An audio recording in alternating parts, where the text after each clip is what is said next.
তো আজ করব আমি বেগুন পোড়া। তো অনেক রকম বেগুন তরকারি ভর্তা এটা ওটা করে খেয়েছো, তো এইভাবে পুড়িয়ে খাবে, কত সুন্দর টেস্ট লাগবে।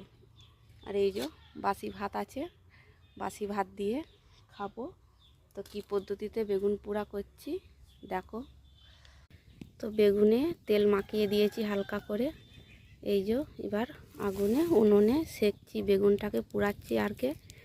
তো উনুনে পোড়ালে এইভাবে টেস্টটা বেশি হয়। নিয়েছি একটা বড় সাইজের পেঁয়াজ আর কটা শুকনো লঙ্কা আর রসুন আলাদা তেলে ভেজে নিয়েছি। আর দেখো বেগুনটা পোড়া হয়ে গেছে, এবার বেগুনটা ছাড়াবো। তো দেখো কিভাবে মাখাবো। হালকা নুন দিয়ে চটকে নেবো লঙ্কা রসুনটা। তো একটু হালকা কারি পাতা নিয়ে নিয়েছি।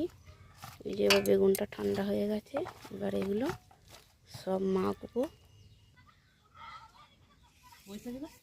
উড়ারে